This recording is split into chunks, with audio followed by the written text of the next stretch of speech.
Olá pessoal, esse é o Logotonia da Universidade Federal do Sul da Bahia. Eu sou o Márcio Carvalho. Eu sou o Guilherme Fóscolo. E eu sou o Fran. E o tema de hoje é violência. Tema sugerido pela colega Janaína, que hoje não pôde estar entre nós e deixou esse pepino na nossa mão, né? Bom, mas que vem bem ao caso, principalmente levando em consideração o ambiente político que a gente vive no país hoje, as manifestações de poucas semanas atrás, né? Para abrir mais ou menos a conversa, e porque o tema é bastante genérico, eu pensei que talvez a gente pudesse, para dar uma mapeada teórica, fazer recurso a um livro do Zizek, da violência, e é um livro que o Zizek vai tentar definir esse conceito, né, de uma maneira teórica, mas que dá para a gente trabalhar diversos tipos de fenômenos distintos, né? E o Zizek ele vai fazer uma distinção entre violência objetiva e violência subjetiva, né? A violência subjetiva ela é entendida como uma violência experimentada contra um pano de fundo de grau zero de não violência. Seria a violência que é experimentada como uma perturbação do estado de coisas. Portanto, é um estado de coisas que em si seria normal e pacífico, né? Essa violência subjetiva é aquela de quando a gente vai para a rua, etc., e é assaltado, ou é espancado, né, na rua, ou violência, essas experimentadas pelo indivíduo, né, na ordem do dia a dia. O pano de fundo dessa violência, no entanto, é o que o Zizek vai chamar de violência objetiva, e a característica principal dele é justamente não ser percebida. E essa violência objetiva, o Zizek, que é invisível, divide entre a violência simbólica e a estrutural sistêmica. Essa violência simbólica ela tem uma correlação ela estruturante com a linguagem e a violência do sentido e tudo mais. Isso me ocorre uma entrevista, inclusive, com o Cassius Clay Muhammad Ali, quando ele era mais novo, que eu vi outro dia, e ele dizendo para o entrevistador como que ele sentia a violência de ter que falar a língua, né, do dominador, a língua inglesa, e ter um nome que ele teve que mudar, mas que se identificava com o nome do dominador e etc., né? E a violência estrutural ela tem que ver com os nossos próprios, o caráter regular de normalidade dos próprios sistemas econômicos e políticos, e que promovem estruturalmente desigualdade, etc., etc., na ordem do dia, né?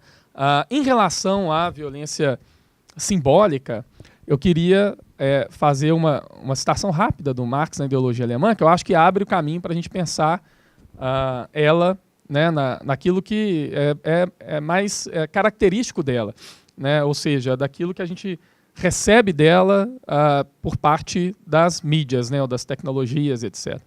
E a citação do Marx está lá é a seguinte: as ideias da classe dominante são, em cada época, as ideias dominantes, isto é, a classe que é a força material dominante da sociedade e, ao mesmo tempo, sua força espiritual dominante. A classe que tem à sua disposição os meios da produção material dispõe também dos meios da produção espiritual, de modo que a ela estão submetidos aproximadamente ao mesmo tempo os pensamentos daqueles aos quais faltam os meios de produção espiritual. As ideias dominantes não são nada mais do que a expressão ideal das relações materiais dominantes. São as relações materiais dominantes apreendidas como ideias. Portanto, são a expressão das relações que fazem de uma classe a classe dominante. São as ideias da sua dominação. E uma coisa curiosa a respeito dela é porque não me parece um acaso, por exemplo, que tenha surgido ao longo da década de 30 e 40, mas se firmado depois da Segunda Grande Guerra, as ideias vinculadas aos livros aos quadrinhos de super-herói, etc., né? Eles me parece que são, na grande maioria, de origem norte-americana, se não quase todos de origem norte-americana, compreendendo essa época da década de 30 e 40, que é uma década que vai ver, principalmente depois da Segunda Grande Guerra, a ascensão dos Estados Unidos como potência política e econômica no mundo. E esses personagens são, em larga medida, personagens reacionários, né? Super-Homem, Batman, Homem-Aranha, etc., em larga medida combatem o pobre, né? O assaltante de rua, etc., etc. Eles não combatem, em geral, o o motor da violência objetiva, a estrutura da ordem econômica, etc., que, em primeiro lugar, produz, né, esses indivíduos e tudo mais. Né? Eu acho que isso fica mais patente se a gente for pensar, por exemplo, no capítulo do Capital, da acumulação de capital primitiva do Marx, no Capital, se eu não me engano é o 24, onde é que ele vai dizer como que se dá a formação do proletariado nesse horizonte histórico, lá aí dos séculos 17, 18, 16, 17, 18, etc. E o entendimento do Marx é que ele se dá, em primeiro lugar, por apropriação das terras comunais, lançando hordas de camponeses, agora sem ter as condições de produzirem seus meios de subsistência nas cidades que estão se formando nesse primeiro momento. E não coincidentemente, para Marx, você tem, então, em primeiro lugar, a formação desse proletariado, que ainda não é exatamente um proletário industrial, mas que tem que ser assalariado, e, por outro lado, você não tem a formação de uma indústria que possa abrigar toda essa massa que foi produzida, né, quase que da noite para o dia. Consequentemente, durante esse período, que se estende por 100, 200 anos, que compreende a Revolução Gloriosa, Marx está olhando para a Inglaterra, mas isso acontece em outros lugares também, grande parte vai acontecer em quase toda a Europa, acompanha esse processo a criminalização da vadiagem. Então, ao mesmo tempo que esses indivíduos são retirados das suas condições de produção de subsistência, eles são acusados de vadiagem quando eles não encontram espaço para serem explorados como trabalhadores. Né? E aí sucede-se uma série de leis que condenam a vadiagem, etc., e são extremamente violentas, que autorizam do espancamento à morte, à escravização desses indivíduos, etc., etc. Né? Óbvio que isso aí não se dá, e voltando agora para o caráter da ideologia em Marx, como as ideias da classe dominante, etc., né? A parte curiosa dela é que os consumidores dessas ideias, de maneira geral, somos nós, né, que não somos capitalistas, e a gente gosta dessas ideias. E esse é o caráter que eu penso talvez que seja mais cruel dessa violência subjetiva. É que você é levado a gostar, né, dessas ideias, né, que se movimentam pelas mídias, etc., na forma de entretenimento. Eu fiquei na dúvida aí do que você falou.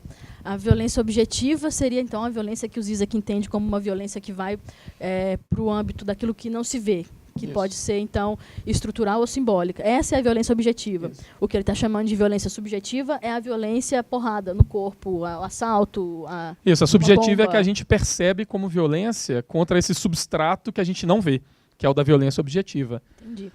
Ela parece, por exemplo, muitas vezes a gente vê isso nas mídias sociais, né, para quem acredita, né, no mal, nessas bobagens todas aí, como explosões espontâneas de maldade, ou da maldade popular, ou das pessoas e tal. Porque olha que interessante isso. Quando pensei no tema violência, né, como historiadora, a primeira coisa que eu pensei foi o seguinte: a violência perpassa a história da humanidade. Não existe história da humanidade, desde os primeiros vestígios que a gente tem para escrever uma história de qualquer coisa, a gente vai encontrar lá algum tipo de violência. E eu estou falando da violência de guerras, de lutas, esse tipo de violência, né? Que é uma violência que você tende a perceber como uma violência mais objetiva, ou seja, da brutalidade, da natureza. Né? Objetiva, inclusive, no sentido de que ela pode ser tocada, né? Inclusive. E, do outro lado, a violência subjetiva seria aquilo que a gente entende como uma violência psicológica, como uma violência simbólica, que mexe no seu subjetivo, assim, né, que te oprime, coisas do tipo.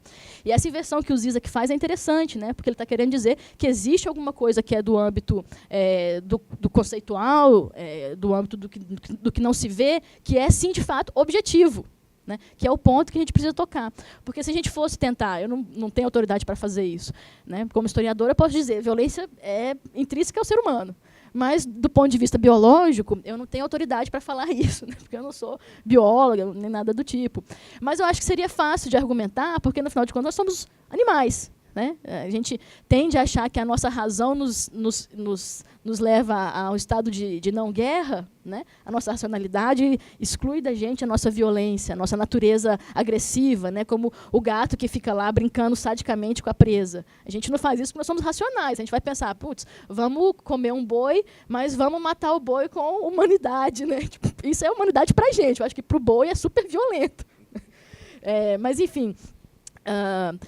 Eu acho que na biologia seria muito fácil de comprovar que, sim, a violência é intrínseca do ser humano. Ou seja, nós somos violentos, né? A nossa racionalidade tentaria tirar essa violência. Mas aí o Zizek dá a grande sacada, né? Ele vai dizer assim, olha, objetivamente, a racionalidade é violenta, né? Ela é muito violenta. Inclusive, ela pode instigar ou levar a outro tipo de violência lá na frente, que é a violência da pancada, da porrada, né? E aí eu fiquei pensando nesses materiais de consumo, né, que a gente que nos leva, que tem um caráter ideológico, né? E eu pensei logo no cinema. Eu tinha uma reflexão que eu nunca desenvolvi muito, mas que eu comecei a pensar a partir daquela pergunta clássica, que quando você começa a discutir cinema com qualquer intelectual médio, né, aparece, que é a pergunta assim, pô, mas você prefere Tarantino ou Almodóvar? Né? Toda hora alguém te pergunta isso. Eu sempre pensava assim, mas que pergunta é essa? Porque não tem como comparar muito os dois. Né? É como perguntar, você prefere pera ou maçã? Quer dizer, são frutas, mas não sei que resposta dá para isso. Né? É diferente se você perguntar, por exemplo, você prefere os filmes do Stallone ou os filmes do Arnold Schwarzenegger? Porque são os dois filmes, mas os caras têm alguma coisa em comum. Né? E essa coisa em comum seria os caras fortões que dão porrada, que dão tiro, né? E a galera fica louca assistindo. E que tem a ver com violência, obviamente. Mas eu comecei a pensar qual que seria a relação, o que leva essas pessoas a pensar na relação, nessa comparação que toda hora alguém faz, que entre o Tarantino e o Almodóvar. Né? E, para além de serem cineastas que ainda estão produzindo, que a gente consome ainda hoje, né? Que por si só já valeria uma comparação, mas eu fiquei pensando na questão da violência, né? Porque os dois têm muitas semelhanças na questão da violência. E, por exemplo, quando você pensa no Tarantino, né, aquilo que sobressai no Tarantino não é exatamente uma violência psicológica, embora esteja extremamente presente ali a violência psicológica. Né? Os diálogos que o Tarantino cria são diálogos fenomenais. Mas aquilo que faz você marcar quando você pensa Tarantino é o sangue escorrendo na tela. Né? Muitas pessoas vão assistir os filmes do Tarantino e falam, aí eu tive que virar a cara assim porque não consegui ver aquilo, né?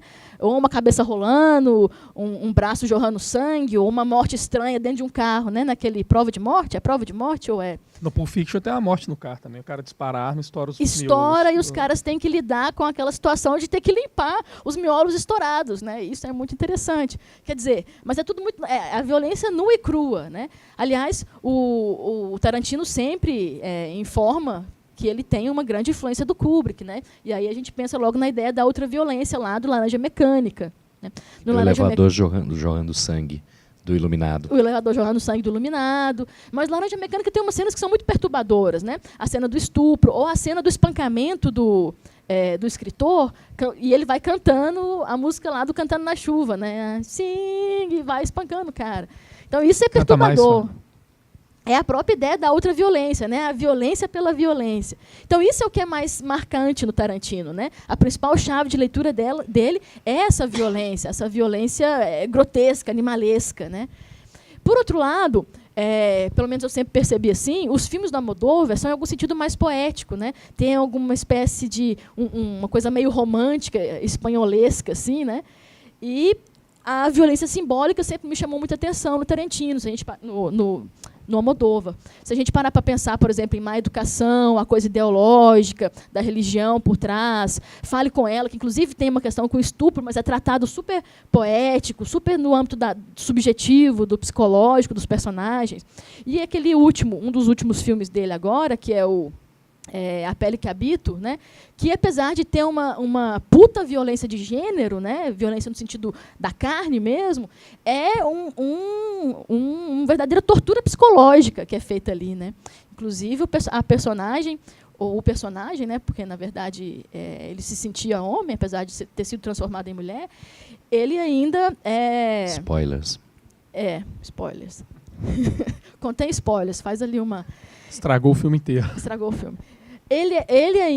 Ele sofre aquela espécie de síndrome de Estocolmo, né? Assim, ou pelo menos ele dá a entender que está desenvolvendo isso. Né? Então, enfim, é toda uma questão psicológica por trás que te remete a pensar num outro tipo de violência, que seria a própria violência simbólica. Então, eu sempre me incomodei muito com essas perguntas, até porque eu gosto muito dos dois, embora pessoalmente prefira Tarantino, eu gosto muito dos dois. Eu sempre, quando alguém me pergunta isso, eu falo, mas por que você está fazendo essa pergunta? Qual que é a relação que te autoriza a comparar o Almodóvar com Tarantino? E a minha ficha caiu nessa relação entre a ultraviolência e a violência simbólica, porque, no final das contas, os dois desenvolvem as duas coisas, né? Que é essa relação aí, binária, né, que o Zizek desenvolve entre uma violência objetiva, que para ele é aquela que não se vê, portanto, invertendo a situação, é aquela que estaria mais presente, a chave de leitura principal do Almodóvar, né, e a violência subjetiva, que é aquela que leva o sujeito a efetuar o ato, né, que é aquilo que você vê no Tarantino. Né. Mas, Fran, desculpa só, eu tenho um amigo que costumava dizer que Almodóvar tem filmes Almodóvar melancólico e filmes Almodóvar histérico.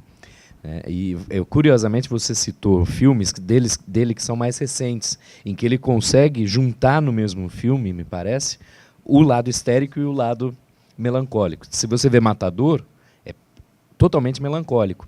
E a violência que está envolvida ali é diferente, completamente diferente, da violência que está envolvida em Atami, em Kika, em Mulheres à Beira de um Ataque de Nervos.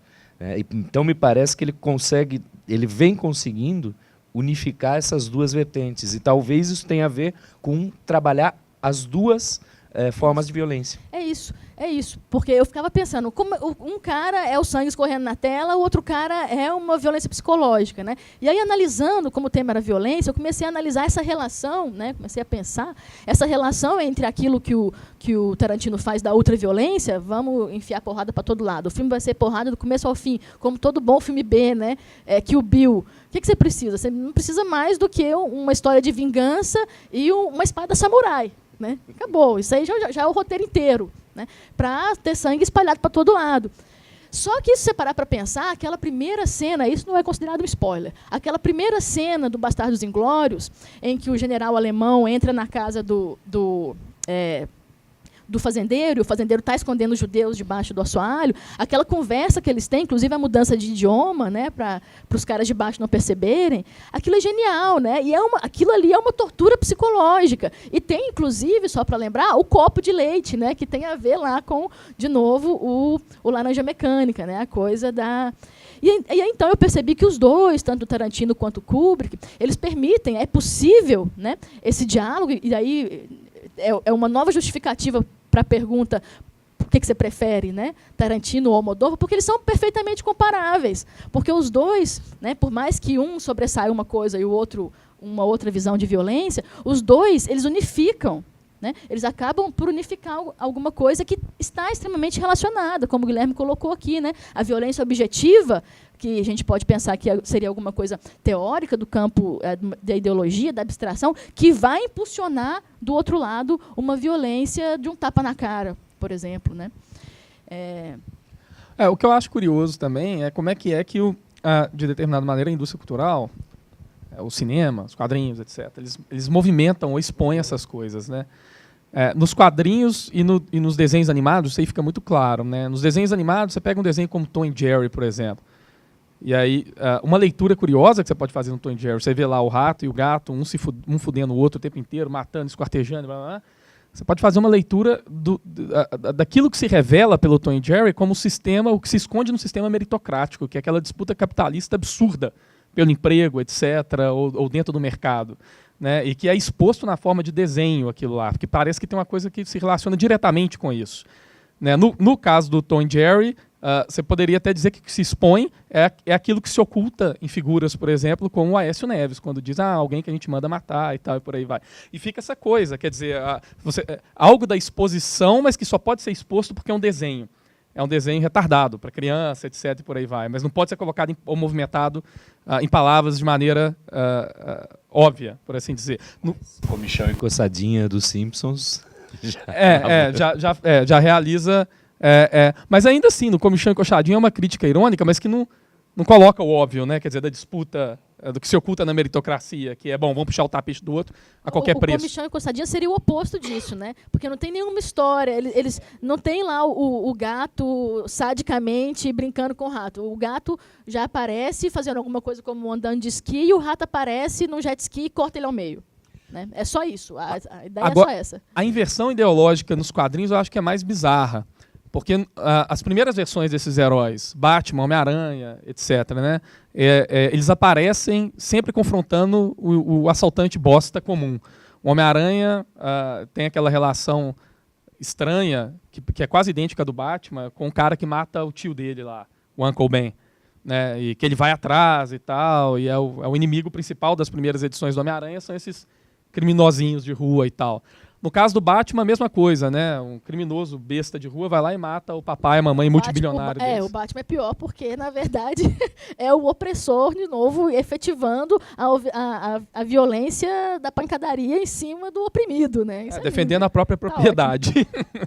Mas a parte mais curiosa é que, a partir do momento que se torna um clichê você ficar combatendo ladrãozinho de rua, etc., essas bobagens, inventa-se o arqui-inimigo.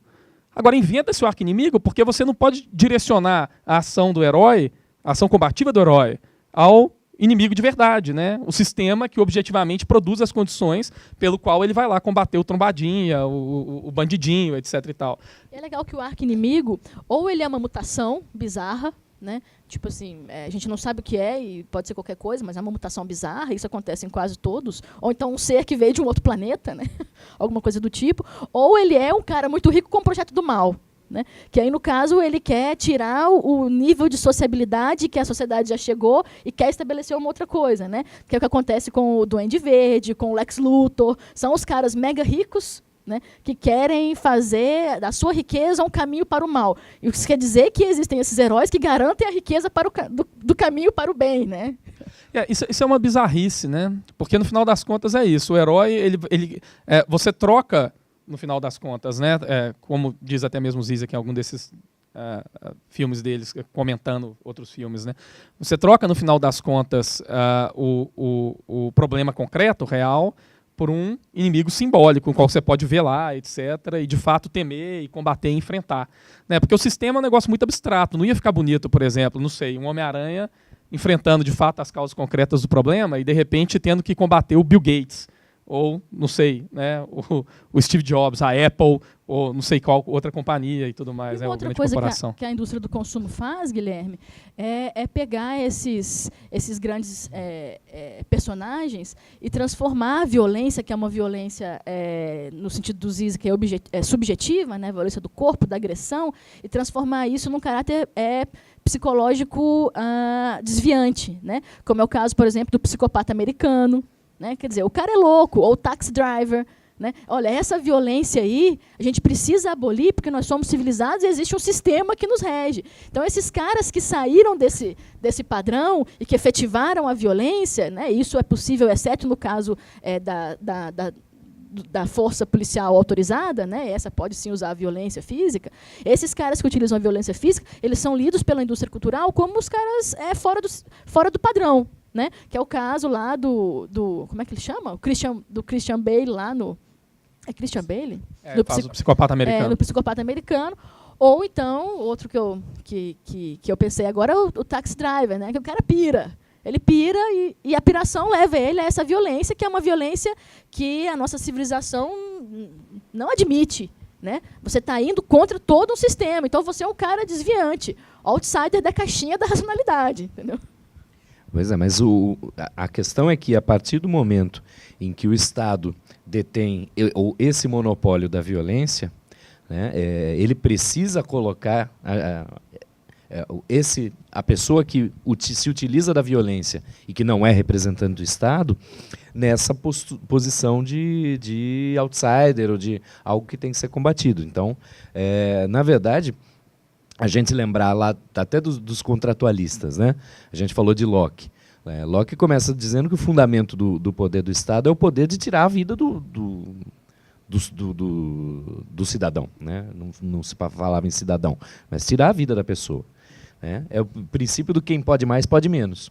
Se o Estado pode tirar a vida, então ele também pode prender, ele pode bater, ele pode cobrar imposto, ele pode, né? Esse princípio, depois, ali na frente, com a definição de Weber, né, de Estado como detentor do monopólio legítimo da violência, curiosamente, vai fazer com que, dizem alguns, diminua a violência. Você lembra, a gente chegou a comentar sobre o livro do Steven Pinker, em que ele argumenta que esse é o momento menos violento da história da humanidade, né? E isso no sentido dessa violência do corpo, né? Você, numa Idade Média, você está sujeito a qualquer momento, numa discussão qualquer, você perder sua vida. Mas só lembra, eu acho, com o adendo, é que o Steven Pinker ele é um liberal, ele esquece do caráter sistêmico, né? Igual você estava... Mas é exatamente isso. Me parece que, ao fortalecer o monopólio, né, um cara como Pinker vai poder falar, olha, essa é a era menos violenta da humanidade. Mas ele não está levando em consideração esse outro tipo de violência que o Zizek colocou. Que esse sim está fortalecido. A violência do Estado, a violência dos dispositivos, ela está muito fortalecida e, inclusive, internalizada. Então, eu acho que foi legal esse papo, porque eu consegui entender um pouco o que me incomodava com esse argumento do Pinker. Porque, sim, ele tem razão. A violência no nosso corpo, a violência da rua, do dia a dia, é menor do que em outras eras. Mas a violência simbólica e do Estado, não. Você sabe que eu tive um professor que falava, no curso de História, que falava que, na verdade, a nossa violência ela não diminuiu, mas que nós somos, talvez, os seres humanos mais sensíveis que já habitaram na Terra. O que é uma alegação bizarra, né? Primeiro porque você vai comparar violências diferentes em épocas diferentes, né? Mas eu acho que se a gente tentar pegar essa ideia de que somos os seres humanos mais sensíveis que já habitaram a Terra, que também é uma alegação bem bizarra, a gente pode pensar que nós somos os seres humanos mais sensíveis porque nós estamos muito mais acostumados a esse outro tipo de violência, que é a violência simbólica, de filmes, de cinema, e, claro, também do Estado, que coloca isso de uma forma que a gente não vê, né? Então, nós nos transformamos em pessoas sensíveis porque a gente está acostumado, né, com esse tipo de violência simbólica, né, que é aquilo que a gente comentava aqui no começo antes da gravação, né? A civilização fez guerra por vários motivos, né? Mas, sobretudo, quando o Estado mandou que se fizesse uma guerra. A gente quase nunca faz guerra por questões que sejam questões de fome, ou de... E aí você precisaria de um caráter ideológico de vamos mudar, vamos fazer uma revolução, né, e as pessoas pegarem armas, mas ninguém faz isso, né? A gente, pelo menos, tirou a ideia de violência, em grande parte, da política, né? Daí aquele evento que o Guilherme abriu aqui falando, 28 de maio, né? Que teve uma manifestação em Brasília, e então, enfim, depredaram lá os ministérios e tudo. Eu vi uma ótima piada sobre isso na internet, que eu queria devolvê-la para a internet, que foi assim: a Globo News vive falando que a gente precisa de menos ministérios, né? Então, a gente tentou resolver isso, talvez, né? Mas, enfim, eu acredito que, em grande parte, essa violência, que é a violência final, né, aquela do corpo, da brutalidade, a violência que a gente nos remete à ideia da natureza humana, né, do animal, ela foi retirada do campo político, né? E esse, perfeitamente dominado, casou certinho com a violência estrutural, com a violência simbólica, né? E daí a mídia, né, os filmes, a música, né, casam direitinho com isso, né? E vocês percebem que um queridinho da mídia atual, o prefeito Dolinho, Dória, ele começou a cair em desgraça quando ele aplicou a violência física, lá com a questão da Cracolândia, né? Também a física de apagar, deixa de ser, né? Eu vou lá. E a violência física de apagar lá também as obras, né? Porque você pegar a Mona Lisa e partir ela no meio, um quadro, isso é uma violência física, né? E o que ele fez lá com as obras de artes, né? Com o pessoal que faz aquelas intervenções nos muros de São Paulo, aquilo foi um absurdo, né? Não, mas ele pintou um coração depois. Está resolvido. Mas o problema, voltando às manifestações lá, portanto, parece ser o problema de que elas foram pouco violentas. Não foram violentas o suficiente, né? Quero dizer, não é suficiente quebrar o ministério, etc., etc., né? Do ponto de vista de que o Estado, de maneira planejada, estruturada, sistêmica, contínua, ele movimenta os interesses de uma classe, quer dizer, e que isso e a violência maior é isso, no final das contas, ser apagado dos olhos de quem é explorado como um movimento de exploração sistemático, né, e de retrocesso sistemático, né, aquilo foi muito pouco violento, né? Quer dizer, há que se ser mais violento como resposta. Estão se discutindo agora se não foi uma violência implantada, né? Estão achando que os caras mandam lá um pessoal para ir lá e quebrar uma vidraça, né? E isso justifica você quebrar umas pernas depois, né? A polícia quebrar umas pernas. Mas, enfim, o que são as pernas dos trabalhadores diante da vidraça do Ministério? Né? Mas é importante lembrar essas coisas, porque a minha impressão e de muita gente é que a gente vive um período bizarro de macartismo brasileiro, né? Então, só para dar um exemplo e voltar para os filmes e depois para a realidade. O Zizek gosta muito de comentar um filme que chama Eles Vivem, do John Carpenter. Eles Vivem é o seguinte, é curioso, porque existe uma esquerda hollywoodiana, etc., mas muito frequentemente quando ela produz filmes, ela não consegue dizer com todas as letras, estampar com todas as letras a crítica que ela realiza do sistema e tal. E aí nesse filme tem um cara que chama John Nada, ou João Ninguém, que chega numa cidade lá e etc. Ele é um operário, no bairro operário. E para resumir o filme muito rápido... É o do óculos. É, o do óculos. Tá. Menino que não fala o que tem que falar. Mas para resumir muito rapidamente, ele descobre uma caixa com óculos que permite ele ver a realidade, entre aspas, como ela se apresenta. E aí ele começa a ver nos outdoors, com várias propagandas e tal, as mensagens que se ocultam, a ordem que se oculta, né, o caráter de ordenação mesmo, o sistema que se oculta sobre a aparente liberdade que o sistema oferta. E aí nessas propagandas de viagem para o Caribe, compre isso, aquilo, blá, blá, ele vai ver as mensagens claras da ordem: case e se reproduza, durma, não questione, seu Deus é o dinheiro, compre, etc, etc. Né? Agora, a parte curiosa é a movimentação do resto do filme. Aí Zizek não menciona. Porque a parte final do filme durante todo o movimento você percebe, bom, existe um sistema de opressão, etc, etc, por aí vai, você fica na expectativa de uma conclusão. A conclusão no filme é que o problema não é o sistema capitalista nem nada. O problema é que o mundo parece ter sido colonizado e habitado por alienígenas. Então você não chega no dono da Bill Gates concreto, ou no dono da Microsoft, o Bill Gates, etc. Você não chega no capitalista concreto, Warren Buffett e tal. Você chega no alien. Então, quer dizer, no finalzinho, quando é para dar a porrada final, enfim, né? Mas aí é o retorno ao arqui-inimigo vilão, que é uma coisa bizarra, né?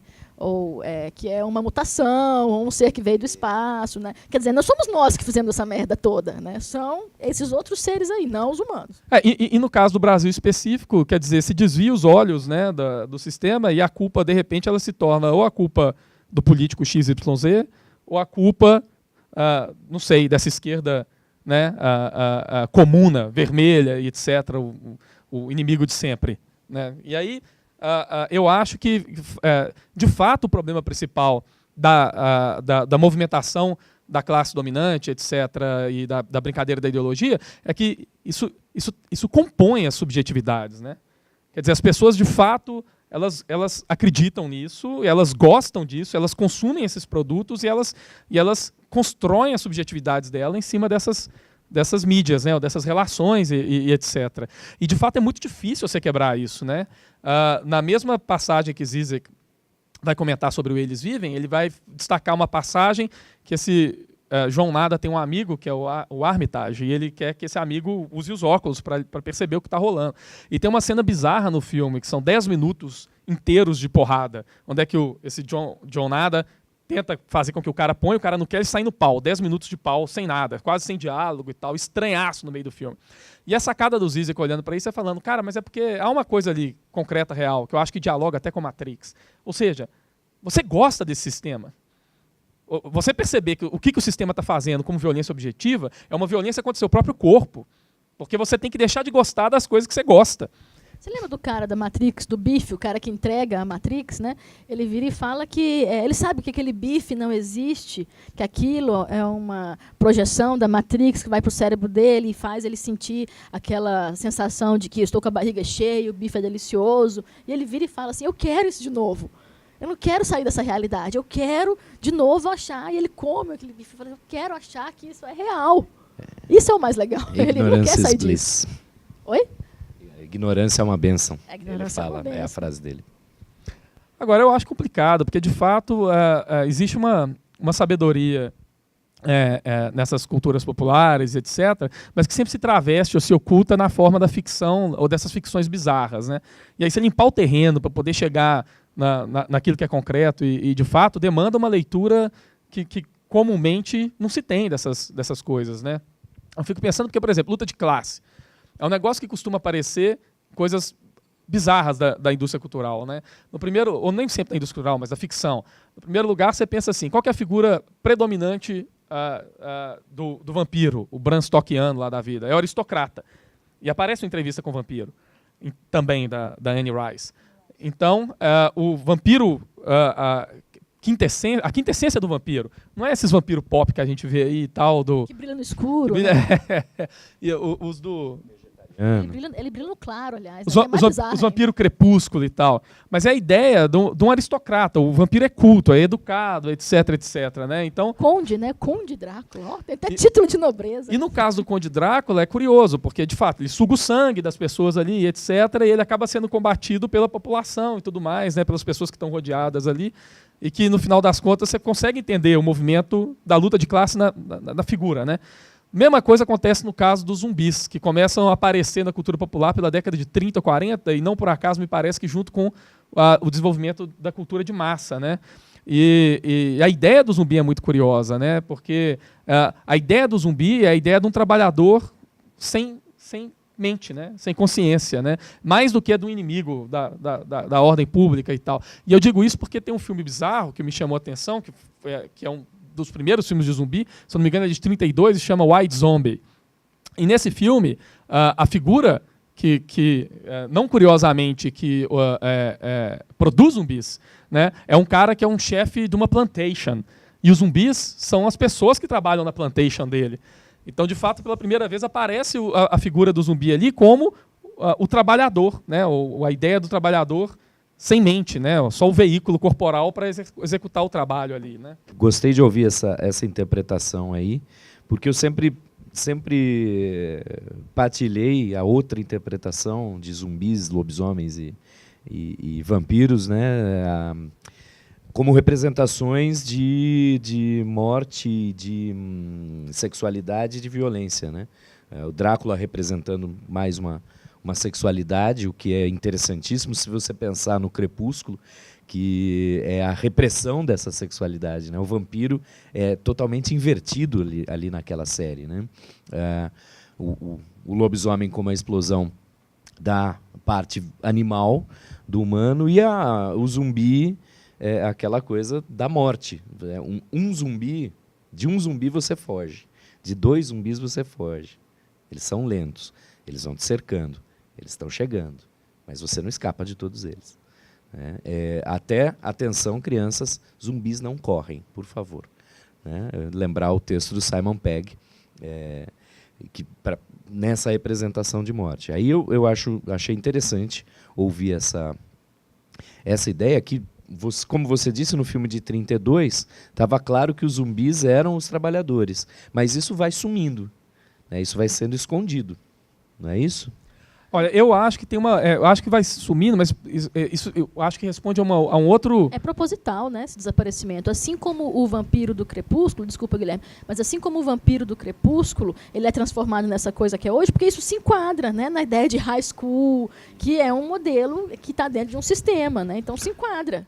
Mas eu acho que dá para propor ainda uma outra coisa mais cruel, que é o seguinte, porque a gente está falando muito de dispositivo, etc., e uma coisa curiosa disso é porque a gente tem que parar a pensar o que é esse dispositivo. E um cara que oferece, eu acho, uma conceitualização boa, e que dá para a gente voltar para o zumbi daqui a pouco, é o Agamben.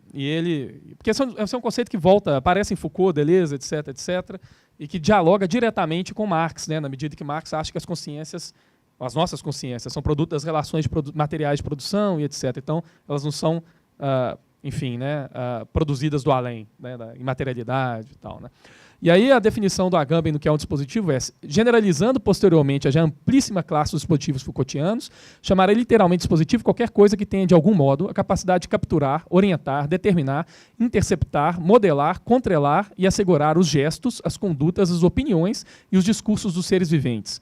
não somente, portanto, as prisões, os manicômios, o panóptico, as escolas, as confissões, as fábricas, as disciplinas, as medidas jurídicas, etc., cuja conexão com o poder é, em certo sentido, evidente, mas também a caneta, a escritura, a literatura, a filosofia, a agricultura, o cigarro, a navegação, os computadores, os telefones celulares e, por que não, a linguagem mesma, que é talvez o mais antigo dos dispositivos, em que há milhares e milhares de anos um primata, provavelmente sem dar-se conta das consequências que se seguiriam, teve a inconsciência de se deixar capturar. E a parte que eu acho curiosa disso é porque, e aí voltando para os zumbis, é que os dispositivos tecnológicos contemporâneos são dispositivos de atomização e de produção de dessubjetivação. Difícil falar isso, né? Quer dizer, enquanto vários dispositivos anteriores ao capitalismo, o autocapitalismo que a gente vive hoje, etc., né? Eram dispositivos que produzem subjetividade. Os dispositivos capitalistas eles geram atomização e dessubjetivização. Um episódio que eu acho que dá para perceber um pouco essa brincadeira é aquele episódio de Black Mirror que chama Nosedive, onde é que tem uma mina que está com um dispositivo celular na mão e esse dispositivo ele permite com que ela se relacione socialmente de acordo com a nota que ela recebe no aplicativo lá, Facebook. Não sei se vocês chegaram a ver e tal. A quantidade de curtidas que você tem, né? Sim. Torna você mais confiável e socialmente mais agradável. E a parte genial desse episódio é que você não recebe curtidas por ser quem você é. Você recebe curtidas por compartilhar de determinado tipo de padrão daquilo que você deve ser. Então, portanto, ali eu acho que fica... Normas de conduta, né? Normas de conduta, etc. E aí eu acho que fica claro o papel dessubjetivizador desses dispositivos. Não está gerando uma subjetividade, está limpando as subjetividades. E aí eu acho que se alinha mais com o zumbi moderno. Ou essa ideia de zumbi moderno de um estado blank, que pode não trabalhar e etc., mas que de determinada maneira é só um corpo, né? Sem nenhuma subjetividade mais. Né? Não sei se vocês concordariam, mas para mim pareceria mais essa linha, a linha de um zumbi do Walking Dead, por exemplo. Essa coisa de dar os likes... Isso é muito engraçado, né? Porque, por exemplo, os dispositivos que já existem, é isso que torna o Black Mirror um pouco assustador, né? A coisa do espelho negro mesmo, a gente está olhando para a nossa sociedade mesmo. Existem vários dispositivos que você consegue avaliar o serviço, né? O Uber é um deles. Você pega um carro, né? E aí depois ele te avalia como passageiro e você avalia ele como motorista, né? Eu nunca avaliei o Uber mal porque ele sempre me levou para casa. Então, assim, eu nunca vou queimar um cara... que vai aparecer, ganhou uma estrelinha 3, foi ruim, né? Pô, o cara sabe onde você mora, né? Então é um sistema que de fato eu não estou avaliando o serviço dele, né? Eu estou ajudando ele, dando de novo, pagando de novo pelo serviço que ele ofereceu. Você não vai escrever lá, né? Foi uma bosta. Que não serviço não merda. Tinha balinha, não tinha água, o cara foi grosso. Já peguei Uber, o cara tentou atropelar um gato, mas enfim. Mas essa questão do juntar essas duas coisas aí, da pontuação, chega a algumas situações bizarras. Eu não vou lembrar exatamente, mas eu vi uma postagem de Facebook aí outro dia, tirando sarro disso, e o cara falando, olha, não me dê 5 estrelas agora. O motorista do Uber, porque eu tô com alguma coisa do tipo, eu sou novo e aí se vier só os 5 estrelas vai ficar parecendo que que é de propósito, então tem que começar me dando uma nota mais baixa para depois eu ter uma nota mais alta. Uma loucura assim, né? Você começa a ter essas estratégias, né, para ascensão na rede. Realmente eu gostei da ideia do zumbi moderno, né? Porque o zumbi, ao mesmo tempo que remete a uma coisa pré-tecnológica, né? Porque é o corpo puro no seu estado bruto, né? Mas ao mesmo tempo a gente faz a união aqui com a ideia do zumbi como dessubjetivado, né? Tão dessubjetivado quanto nós nas nossas bolhas, nas nossas redes sociais. E os corpos todos caindo, meio... Né, é bem a cara da nossa. Eu acho que eu sou zumbi, eu vou fazer caminhada à noite e todo mundo corre, menos eu. Fran não corre, Fran é zumbi. E uma coisa muito doida sobre esse trem da dessubjetivação do zumbi, né, é essa coisa de zumbi curtir cérebro, né? Então parece isso, né? Quer dizer, você está suprindo aquilo que falta, né? Bom, ficamos por aqui então com esse episódio bastante improvisado, como todos os outros de logotonia. E aí a gente se encontra no próximo episódio, né? Não vou pré-determinar um tema para não gerar esse problema aqui, né? Enfim. Acho que a gente podia colocar um tema para Janaína aqui. Verdade, botar um tema para Janaína. Colocar a Janaína na fogueira. Mas foi bom, porque eu acho que a gente conseguiu fazer essa relação que tem tudo a ver com Marx, né? Entre o que é o objetivo e o subjetivo, ou no caso da violência, aquilo que nos parece ser algo que vem impresso no nosso genoma, né? Algo que é da nossa natureza e que, por outro lado, a razão nos livraria, mas a própria razão, a própria ideologia, o campo simbólico, tudo isso, que não é exatamente do físico, né? Mas tem a ver com o físico, claro, mas tudo isso teria um outro tipo de violência, por exemplo, a educação é extremamente violenta, né? Teria um outro tipo de violência que linka com a própria violência do soco, da morte, do assassinato, do estupro, coisas do tipo. Né? Então, acho que foi uma discussão bacana. Fora Temer. Fora Temer. Valeu.